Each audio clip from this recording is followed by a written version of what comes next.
काल प्रकाश आंबेडकर साहेबांनी एक मोठं विधान जे केलंय की उद्धव ठाकरे हे कधीही निवडणुकीनंतर भाजपबरोबर जाऊ शकतात. त्यामागचे कारण बी तसेच आहेत, त्यांना एक बेस पण आहे. जर शिवसेना भाजपबरोबर 30 वर्षाची युती होती ती तोडून सुद्धा ते काँग्रेस आणि राष्ट्रवादी बरोबर गेले.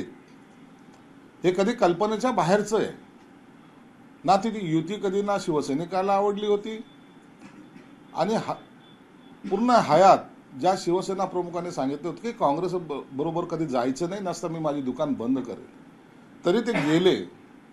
तर हे असे चमत्काराचे जे काही प्रकार आहेत हे उभाटा गटामध्ये घडतात. म्हणून त्या विधानाला थोडंसं गांभीर्याने त्यांनी घेतलं असावं. परंतु त्यांचे काही जी चांडाळ चौकडी आहे त्यांनी मला वाटतं आज सकाळच्याच प्रेसमध्ये असं सांगितलेलं आहे की मोदी साहेबांनी कितीही दरवाजे उघडे ठेवले असले तरी आम्ही त्या दरवाज्यातून आज जाणार नाही. जायचं का नाही जायचं हे ठरवणारा नेता बाजूला, परंतु या चांडाळ चौकडीने पहिले त्यांना लक्ष्मण रेषा आखून दिलेली आहे. मला तरी वाटतं की उभाटा गटाचं पूर्णपणे सफाया केल्याशिवाय ही चांडाळ चौकडी शांत बसणार नाही. जेवढं काही करता येईल या लोकसभेमध्ये आपण पाहाल की त्यांचं जेवढं काही नुकसान करता येईल तेवढं करायचा प्रयत्न हे लोक करतायत. म्हणून त्याच्यावर आता भाष्य करणं योग्य नाही. 4 जूनच्या नंतर खऱ्या अर्थानं कुणाची काय लायकी हे सुद्धा कळेल. पण जर असं समीकरण भविष्यात जर शक्य झालं तर तुम्ही त्यांचं त्या समीकरणात स्वागत करा. हा जर त्याचा प्रश्न आहे, परंतु भाजपची जी काही रणनीती असते किंवा राजकीय जे काही गणितं असतात, जर त्यांना वाटलं तर निश्चित त्यांनी ते जर आले तर त्यांचंही आम्ही स्वागत करू. तुम्ही उमेदवार जाहीर केल्यावर अनेक ठिकाणी नाराजी बघण्यात आली. आता ठाण्यामधून तुम्ही नरेश म्हस्के यांना उमेदवारी दिली आणि तिथं ते आमदार गणेश नाईक की नाराज झाले अशा पद्धतीची चर्चा आहे. हे सारखं तुम्ही उमेदवार जाहीर करता आणि हे भाजप नाराज होतं असं चित्र दिसतंय. आमचं एखाद्या ठिकाणी झालं तर काय होतंय, सगळ्या त्या भाजपच्या नेत्यांनी आज गणेश नाईकाची यांची सर्वांची समजूत काढलेली आहे. ते सगळं काही ठीक होणार आहे, माहितीचा प्रचार हे करणार आहे. आमचं असं नाही आहे, सांगलीसारखं नाही आहे. तिथं अनेक वाघ तयार झालेले आहेत आणि वाघामध्ये मारामारी चालली. आणि वनरक्षक जो आहे तो संजय राऊत, जो वाघ जिंकेल त्याला सर्टिफिकेट द्यायला त्या गेटवर बसलेला आहे. म्हणून आमच्यातला वाद हा तातडीने मिटला जातो, त्याच्यानंतर कधी त्याच्यावर भाष्य होत नाही. हे महायुतीचं वैशिष्ट्य आहे. आणि यांचा वाद जो चालू आहे तो आज तागात चालू आहे आणि तुम्हाला वाटतं भविष्यामध्ये हे एकमेकाला पाडल्याशिवाय गाडल्याशिवाय राहणार नाहीत. रोहित पवार यांनी एक सोशल मीडियावर पोस्ट केलेली आहे. त्यांनी बारामती सहकारी बँकेवर गंभीर आरोप केलेले आहे. त्यांचं म्हणणं असं आहे की बारामती सहकारी बँकेतून 500 रुपयाच्या नोटा गायब झाल्या आहेत आणि या नोटा गायब होण्यामागे लोकसभा निवडणुकीचा लूक आहे असं त्यांचं म्हणणं आहे. संबंध जोडलेला आहे. काय आरोपाला अर्थ आहे का? 500च्या नोटा गायब झाल्या तर रोहित पवारला सांगा, बाबा शरद पवार साहेबांच्या पठडीमध्ये काम करतोस, पवार साहेबांनी त्या नोटा कुठं ठेवल्यात हे शोध. बँकेत जाऊन काय शोधतो? बँकेत थोडे असे पैसे काढायचे असतात. ते पवार साहेबांनी कुठं ठेवले याचा शोध घ्यायचं काम रोहित पवारने केलं पाहिजे. म्हणून आता पैसा कसा वाटायचा याचं तंत्रमंत्र ज्यांना माहिती आहे त्यांच्याकडे ते 500च्या नोटा गेलेल्या आहेत आणि ते आता तुम्हाला काही दिवसामध्ये त्या मतदारसंघामध्ये चलनात येताना दिसतील. त्यांचं म्हणणं आहे की बँकेच्या खातेदारांना मागील काही दिवसांपासून 500च्या नोटा. रोहित पवार कुठं खातेदार? रोहित पवार यांचा अप्रत्यक्षपणे अजित पवार यांच्यावर निशाण आहे. रोहित पवार कुठे त्या बँकेच्या अकाउंटमध्ये जाऊन पैसे विड्रॉ करायला गेलेला आहे? कोणता खातेदार त्यांच्याकडून जाऊन रडलेला आहे? हे सगळ्या हवेतल्या गोष्टी. या हवेतल्या गोष्टी करण्यामध्ये एक वेगळं काहीतरी आम्ही विद्वानासारखं बोलतोय असं बोलणं मला वाटतं योग्य नाही आहे. हे बालिशपणाचं लक्षण आहे. आणखी एक विषय आहे की सुप्रिया सुळे यांना निवडून आणण्यासाठी स्वतः त्यांच्या आई आता मैदानात उतरले. प्रतिभा पवार या आज महिला मेळाव्यांना उपस्थित असणार आहे.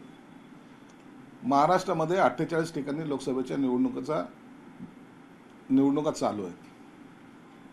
एक बारामतीमध्ये काय होईल, आपसामध्ये त्यांच्या नात्यागोत्यामध्ये काय चाललंय याकडे लक्ष देण्यापेक्षा बाकी गोष्टीकडे आपण लक्ष दिलं पाहिजे.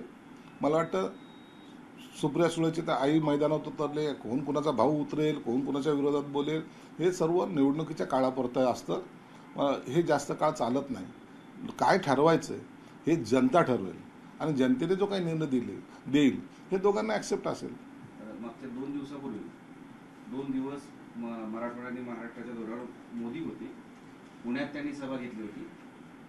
आज राहुल गांधी त्याच पुण्यामध्ये सभा घेतली. दोघांच्या सभेमधला फरक आता पुणेकरांना जाणवेल. मोदीचा साहेबांचं असलेलं विजन आणि राहुल गांधीचं असलेलं विजन याच्यामध्ये पुणेकर तसे हुशार आहेत. ते प्रत्येक गोष्टीला बारकाईने पाहतात. म्हणून ह्या दोघातलं काय फरक आहे आज पुणेकर खऱ्या अर्थानं महाराष्ट्राला सांगेल. आणि म्हणून राहुल गांधीचा सभेचा कितपत इफेक्ट तिथं होतोय हे तुम्हाला या निवडणुकीमध्ये दिसून येईल. आज एक नवीन घटना घडली की शिवसेनेच्या ठाकरे गटाच्या नेत्या त्यांना घेऊन जाण्यासाठी हेलिकॉप्टर आलं होतं. ते जाण्यावर ते क्रॅश झालं. तर चिंता व्यक्त करतायत सगळेजण की बाबा आता बरेच नेते हेलिकॉप्टरचा प्रवास जोरात सुरू आहे. मागच्या काही दिवसांमध्ये अशा घटना समोर आल्या होत्या. आज हेलिकॉप्टर क्रॅशची जी घटना घडली ती दुर्दैवी तर आहेच आहे. त्यात कोणतीही जीवितहानी झाली नाही ही समाधानाची बाब आहे. परंतु जे जादूटोणे करणारे त्यांनाही सांगेल, कुठेही प्रचाराला जाताना पहिलं जादूटोण्याचं काही मंत्र सुपाऱ्या बिपाऱ्या खिशात ठेवून जात जा. असा जर एखादा प्रकार घडला तर दुसऱ्यावर आरोप लावायला तुम्ही मोकळे व्हाल. आणि सर्व राजकीय नेत्याला सांगतो, हे प्रवास थोडेसे टाळले तर बरं होईल. कारण की या प्रवासामध्ये जीवाचं रक्षणाची सुद्धा एक मोठी जबाबदारी स्वतःवर घ्यावी लागते. देवेंद्र फडणवीस साहेबांच्या सुद्धा हेलिकॉप्टरला असा 2 वेळा अपघात झाला होता. अमित शहांचा झाला होता. शरद पवार साहेबांच्या झाला होता. परंतु ह्या अशा घटना ह्या निवडणुकीच्या काळामध्ये घडतात. याकडे सर्वांनी गांभीर्यानं पाहिलं पाहिजे. जास्त रिस्क घेणे हे कधी कधी जीवावर बेततं. म्हणून आपण आपली काळजी घेणं हेच एक त्यावरचा पर्याय आहे.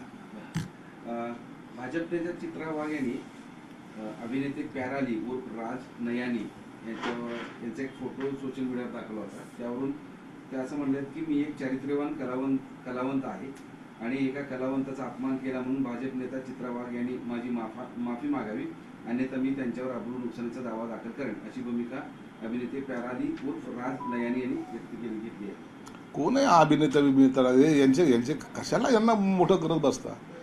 निवडणुकीच्या काळामध्ये हे अशा विचित्र प्रकार मला वाटतं घडू नये. लोकांचे अनेक ज्वलंत प्रश्न आहेत.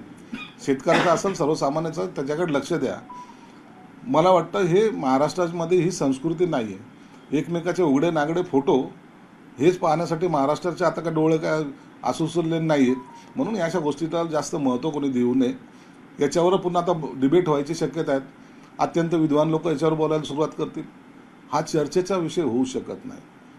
अशा घटना महाराष्ट्रामध्ये घडता कामा नये आणि त्याच्यावर चर्चा सुद्धा होता कामा नये. त्यांनी संताप याच्यासाठी व्यक्त केला की भाजपच्या नेत्या चित्रा वाघ यांनी त्यांना पॉर्न स्टारची उपमा दिली होती. ह्या विषयाला सर्वसामान्य माणसाच्या मनामध्ये कुठे स्थान नाही आहे. आणि अशा घटना मला तरी वाटतं की ह्या मीडियासमोर असेल की लोकांच्या मनावर सुद्धा ते बिंबवण्याचा कोणी प्रयत्न करू नये. तुम्ही चित्रा वाघ यांना कुणीही करू नये. अहो चित्रा वाघ असेल का आणखी कोणीही असेल, परंतु ह्या घटने असा इतक्या गांभीर्याने समोर येणं उचित नाही आहे. त्यांनी काय मांडलं त्याच्याबद्दल माझा काही आक्षेप नाही आहे. त्यांना अधिकार दिले, त्यांनी काय बोलावं, त्यांनी ठरवावं. परंतु अशा घटना नको. सध्याला लोकांसमोर अनेक ज्वलंत प्रश्न आहेत, त्यावर आपण बोललेलं बरं राहील. अगदी खरं आहे, ज्वलंत प्रश्नावर बोललं पाहिजे. मात्र कोणी कोणाला नालायक म्हणतं, कोणी कोणाला टरबूज म्हणतं, कोणी एखाद्या पक्षाच्या प्रमुखाला नालायक आणि बावळट असं काय काय म्हणतं. हे कुठं चाललंय? नालायक म्हणणं, टरबूज म्हणणं, खरबूज म्हणणं, आणखीन काय म्हणणं हा एक कॉमेडीचा भाग असतो. पिक्चर एकदम सिरियसली चालता कामा नये. सिरियस पिक्चरही लोकांना आवडत नाही. म्हणून हे काही मध्ये कॉमेडियन आम्ही असतात राजकारणामध्ये, टोमणे मारणारे कॉमेडियन्स असतात, काही नशा केल्यासारखं वागणारे असतात. तसे आता राजकारणामध्ये सुद्धा अशा नेत्यांची भरती झालेली आहे. म्हणून लोकसुद्धा यांच्याकडे एक आपला एक त्याला काय म्हणता येईल, आपला टाइमपास म्हणून पाहतात आणि याला कोणी सिरियस घेत नाहीत. या विधानांना टाइमपास म्हणायचं की विधान करणाऱ्यांना? विधान करणारे असो का त्यांनी केलेल्या विधानाला असो, अखेर लोक हसी मजाकमध्ये उडवतात ना. त्याला महत्व काय देतात? टरबूज म्हणलं, काय झालं? अरे तुम्ही एखाद्याला नावं ठेवता, जर एखाद्याने तुम्हाला नाव ठेवलं ना तर त्याला सुद्धा असंच हसी खेळीच्या वातावरणात घ्या. तुम्ही लोकांची नक्कल करता, एखाद्याने तुमची नक्कल केली ना मग त्याच्याबद्दल आपण सुद्धा हसत खेळत त्याला ॲक्सेप्ट केलं पाहिजे. नसता माझ्यावर कोणी बोललं नाही पाहिजे असं जर तुमची भूमिका असेल तर ती सुद्धा बरोबर नाही. एबीपी माझा, उघडा डोळे बघा नीट.